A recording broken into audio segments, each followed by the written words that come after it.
नमस्कार, उत्तराखंड की खबरों के साथ हाजिर हूं मैं अनुपम। प्रदेश की हर छोटी बड़ी खबरों को लेकर देहरादून से एक बड़ी खबर आ रही है। सुद्दोवाला जेल में अचानक दो कैदियों की तबीयत बिगड़ गई। दोनों कैदियों की अस्पताल पहुंचते ही मौत हो गई है। कैदी संजय दास किडनी कांड में जेल गया था और बीते 1.5 साल से जेल में ही था। वहीं कैदी रणवीर सिंह चोरी का सामान खरीदने के मामले में जेल गया था। तो किडनी कांड में जेल गया था संजय दास की बड़ी खबर हम आपको बता रहे हैं। सत्येंद्र बर्तवाल हमारे संवाददाता देहरादून से हमारे साथ फोन लाइन पे। सत्येंद्र, क्या निकलकर इस पूरे मामले में अब तक सामने आया है? उनके देहरादून की सुद्दोवाला जेल में दो विचाराधीन ये कैदी थे जिनकी अचानक देर शाम को तबियत बिगड़ी और जेल प्रशासन द्वारा इन दोनों कैदियों को जिला अस्पताल भेजा गया, जहां इनकी उपचार के दौरान इनकी मौत हो गई। बताया जा रहा है कि दोनों जो कैदी हैं इनकी तबियत शाम को बिगड़ी थी, जिसमें एक जो कैदी है वो किडनी कांड का मुख्य आरोपी था, जो पिछले 1.5 साल से जेल में बंद था। और उस वहीं दूसरा जो कैदी है रणवीर सिंह, ये 2 दिन पहले ही जेल पहुंचा था। इसको बताया जा रहा है कि क्योंकि ये जो रणवीर सिंह है ये नशे का आदी था और नशा न मिलने के चलते इसकी मौत हुई है। वहीं अब पूरे मामले की जांच अभी एक बार फिर चल रही है और अभी पोस्टमार्टम रिपोर्ट के बाद ही आगे कुछ कहा जाएगा कि क्या कुछ इसमें निकल के। सत्येंद्र, बहुत बहुत शुक्रिया आपका हमारे साथ जुड़ने के लिए और बातचीत करने के लिए। देहरादून से एक और बड़ी खबर आ रही है। यहां के पटेल नगर इलाके के सूखे नाले में एक महिला के साथ 3 महीने के बच्चे का शव मिला है। सूचना पर मौके पर पहुंची पुलिस ने दोनों शवों को कब्जे में लिया और पोस्टमार्टम के लिए भेज दिया है। पुलिस फिलहाल दोनों की शिनाख्त में जुटी हुई है।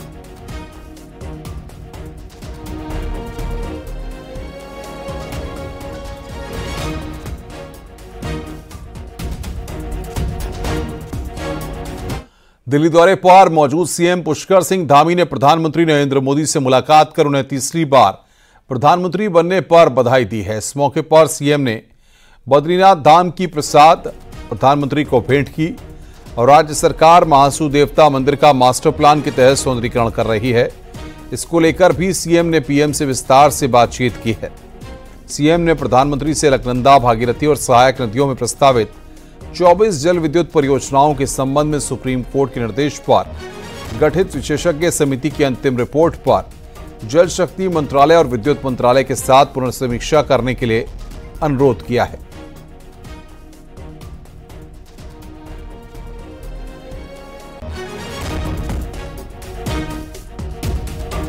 मुख्यमंत्री पुष्कर सिंह धामी ने आज दिल्ली में केंद्रीय गृह मंत्री अमित शाह से मुलाकात की।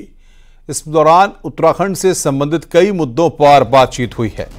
सीएम धामी ने राज्य में आपदा के लिए बाद पुनर्निर्माण के लिए धनराशि बढ़ाने की मांग की। इसके अलावा सीएम धामी ने नैनीताल में शत्रु संपत्ति मेट्रोपोल होटल परिसर को राज्य सरकार को दिए जाने की मांग की है, ताकि नैनीताल में पार्किंग का निर्माण हो सके।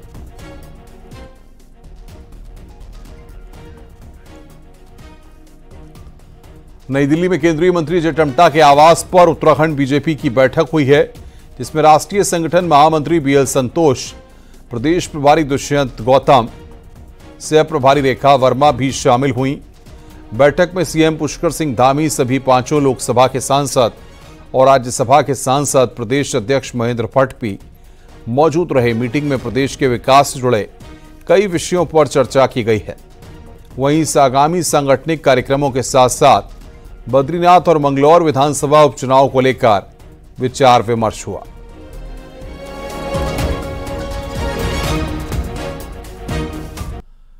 पौड़ी गढ़वाल से भारतीय जनता पार्टी के सांसद अनिल बलूनी ने आज संसद सदस्य की शपथ ली। अनिल बलूनी पहली बार लोकसभा सांसद चुने गए हैं। इससे पहले वो राज्यसभा सांसद रह चुके हैं और आज लोकसभा सांसद की शपथ ली। अनिल बलूनी के साथ ही उत्तराखंड के 4 सांसदों ने आज शपथ ली है, जबकि राज्य मंत्री अजय टम्टा ने कल सांसद पद की शपथ ली थी। मैं अनिल बलूनी, जो लोकसभा का सदस्य निर्वाचित हुआ हूं, ईश्वर की शपथ लेता हूं कि मैं विधि द्वारा स्थापित भारत के संविधान के प्रति सच्ची श्रद्धा और निष्ठा रखूंगा। मैं भारत की प्रभुता और अखंडता अक्षुण्ण रखूंगा तथा जिस पद को मैं ग्रहण करने वाला हूं उसके कर्तव्यों का श्रद्धापूर्वक निर्वहन करूंगा।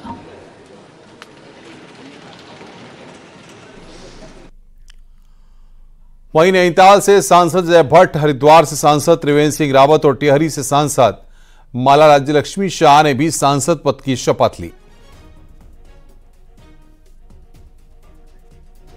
तो उत्तराखंड के सांसदों ने शपथ ली, प्रोटेम स्पीकर ने शपथ दिलाई। अजय भट्ट जो कि सांसद हैं नैनीताल के, टिहरी की सांसद माला राज्यलक्ष्मी शाह और त्रिवेंद्र सिंह रावत जो कि सांसद हैं हरिद्वार के, उन्होंने यहां पर शपथ ली।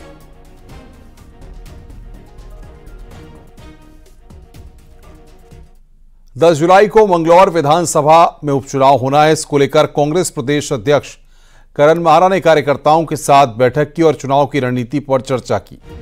इस दौरान उन्होंने कहा कि विधानसभा को सेक्टर और जोन में बांटा जाएगा और बूथों पर प्रभारी भी नियुक्त किए जाएंगे ताकि चुनाव में कैसे जीत हासिल की जा सके, इसके लिए सभी कार्यकर्ताओं को दिशा निर्देश दिए गए हैं।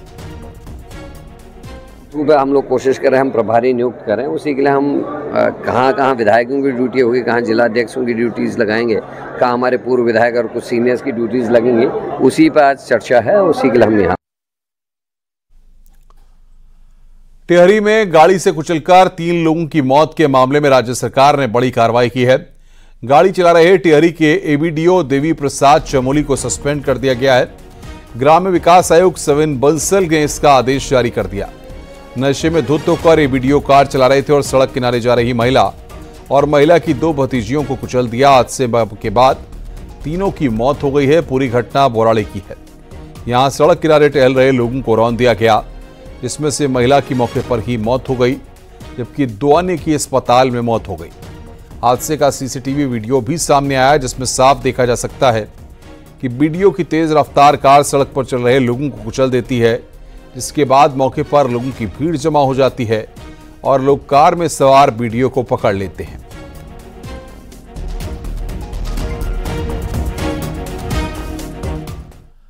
काशीपुर से अगली बड़ी खबर है। यहां पर NH74 में कुंडा के पास 2 डंपरों की आमने सामने की जबरदस्त टक्कर हो गई, जिसके चलते दोनों डंपरों में आग लग गई, जिसमें एक डंपर ड्राइवर जिंदा जल गया।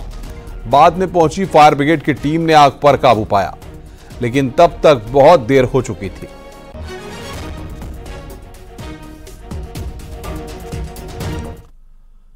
देहरादून से बड़ी खबर है। यहां पर विजिलेंस ने बड़ी कार्रवाई की है। जीएसटी के असिस्टेंट कमिश्नर को घूस लेते हुए गिरफ्तार किया गया है। 75,000 की घूस लेते हुए शशिकांत दुबे को पकड़ा गया है। लक्ष्मी रोड के जीएसटी ऑफिस में कार्रवाई हुई है और वहीं से आरोपी असिस्टेंट जीएसटी कमिश्नर को गिरफ्तार किया गया है। उत्तराखंड की धामी सरकार करप्शन पर लगातार कार्रवाई कर रही है। पिछले 3 साल में धामी सरकार 49 भ्रष्टाचारियों को जेल भेज चुकी है। सीएम धामी भी साफ कर चुके हैं कि करप्शन बिल्कुल बर्दाश्त नहीं होगा और उसी को लेकर यह कार्रवाई भी हुई है।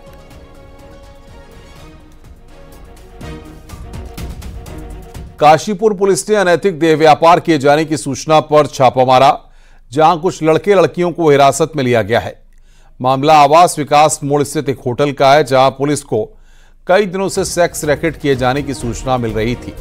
इसके बाद पुलिस ने छापेमारी की और कुछ लड़के लड़कियों को हिरासत में ले लिया है।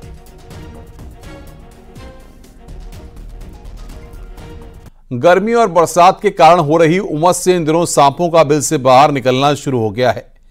वन विभाग का कहना है कि ऐसे में खासतौर पर जंगल, सीलन और पानी वाली जगह पर जिनके घर हैं, वहां लोगों को विशेष तौर पर अलर्ट रहने की जरूरत है। देहरादून में इन दिनों बड़े पैमाने पर ऐसी घटनाएं सामने आ रही हैं। पहला वीडियो मसूरी रोड पर शिखर फॉल को जाने वाले रास्ते का है। यहां रास्ते में अजगर दिखाई देने से लोगों में हड़कंप मच गया। दूसरा वीडियो हाथी बड़कला स्थित विजय कॉलोनी का है, जहां मंदिर में सांप घुस गया। पुजारी भी पूजा पाठ छोड़कर भाग निकला। तीसरा वीडियो जाखन का है, यहां घर में किंग कोबरा घुस गया। तीनों जगह वन विभाग की टीम ने सांपों का रेस्क्यू किया।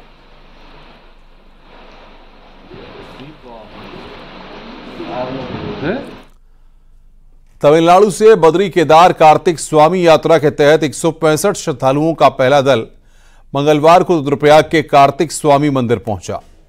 कार्तिक स्वामी मंदिर समिति और स्थानीय लोगों ने सभी श्रद्धालुओं का पारंपरिक अंदाज में ढोल, दमाऊ और मस्कीन की धुन से जोरदार स्वागत किया। सभी श्रद्धालुओं ने भगवान कार्तिकेय की पूजा अर्चना की। भगवान कार्तिक स्वामी को दक्षिण भारत में कार्तिक मुरुगन स्वामी के रूप में भी जाना जाता है।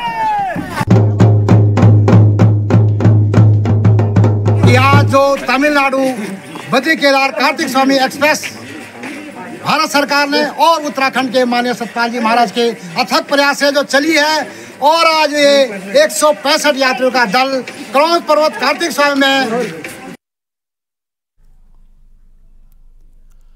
चक्राता में जौनसार बावर के प्रसिद्ध हानोल मंदिर के विकास के लिए बने नए मास्टर प्लान को सरकार ने मंजूरी दे दी है।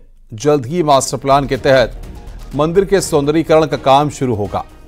वहीं मास्टर प्लान के काम को लेकर 27 जून को लोगों के साथ प्रशासन की बैठक होगी।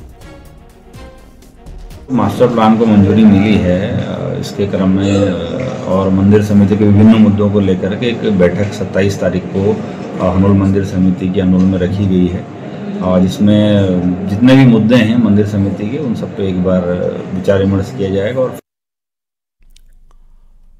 पौड़ी में चारधाम यात्रा मार्ग से सटे पौराणिक धार्मिक स्थल और उत्तराखंड के इतिहास में कत्यूरी शासनकाल के राजा अजयपाल के गढ़ यानी देवलगढ़ क्षेत्र को अब धार्मिक पर्यटन से जोड़ने की कवायद शुरू हो गई है। देखिए हमारी रिपोर्ट।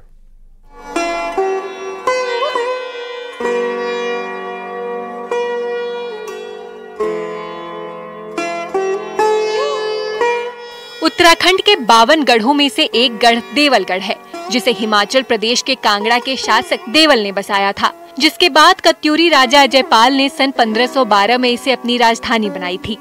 इस ऐतिहासिक क्षेत्र के दिन अब जल्द बदलने जा रहे हैं। दरअसल राजा अजयपाल के इस किले में 4 प्राचीन सुरंग पुरातत्व विभाग को मिली है, जिनमें कुछ 75 मीटर तो कुछ 150 मीटर लंबी है, जिसके जीर्णोद्धार की योजना बनाई जा रही है। राजा का न्यायालय, जिसे सोम का मांडा भी कहा जाता है, कई प्राचीन लिपि इस न्यायालय की दीवारों पर देखने को मिलती है, जो ये प्रमाणित करती हैं कि इस जगह से ही राजा अजयपाल ने अपना शासन किया था और पूरे गढ़वाल क्षेत्र पर एक छत्र राज किया। कत्यूरी वंश के शासक गौरा देवी और राज राजेश्वरी के उपासक रहे थे। गढ़वाल राजवंश की कुलदेवी माँ राज राजेश्वरी मंदिर में श्रीयंत्र को राजा अजयपाल द्वारा ही लाया गया, ऐसा माना जाता है, जिसकी पूजा यहाँ विधि विधान से की जाती है। साथ ही भैरव मंदिर, दक्षिण काली मंदिर के साथ अन्य छोटे बड़े मंदिर यहाँ मौजूद हैं। देवलगढ़ अपने आप में एक सुरक्षित स्थल है, सामरिक दृष्टि से बड़ा महत्वपूर्ण स्थल है।